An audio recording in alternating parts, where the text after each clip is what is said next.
નવી ગાડીઓમાં 25% ફાયદો।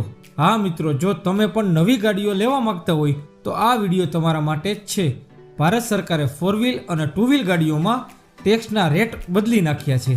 તો ચાલો હવે જોઈએ કઈ ગાડી ઉપર કેટલો ટેક્સ હતો અને હવે કેટલો ફાયદો તમને થશે। મારુતિની બ્રેઝા ગાડી ઉપર પહેલા 43% ટેક્સ લાગતો હતો, હવે 18% ટેક્સ લાગશે। મહિન્દ્રાની સ્કોર્પિયો ગાડી ઉપર પહેલા 50% ટેક્સ લાગતો હતો, હવે 40% લાગશે। ટાટાની નેક્સોન ગાડી ઉપર પહેલા 43% ટેક્સ લાગતો હતો, હવે 18% લાગશે। મારુતિની સ્વિફ્ટ ગાડી ઉપર પહેલા 29% ટેક્સ લાગતો હતો, હવે 18% જીએસટી લાગશે। મહિન્દ્રાની બલેનો ગાડી ઉપર પહેલા 29% અને હવે 18% ટેક્સ લાગશે। ટાટાની પંચ ગાડી ઉપર પહેલા 43% અને હવે 18% ટેક્સ લાગશે। હુન્ડાઈની ક્રેટા ગાડી ઉપર સ્મોલ મોડલ માટે હવે 18%, પણ બીજા મોડલ માટે હજી પણ 40% ટેક્સ લાગશે।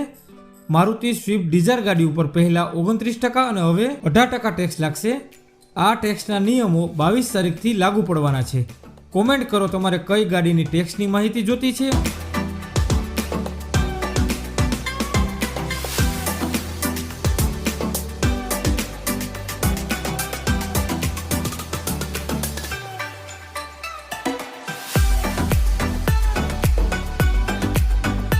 અને આવા બીજા વિડીયો જોવા માટે અમારા પેજને આજે ફોલો કરો।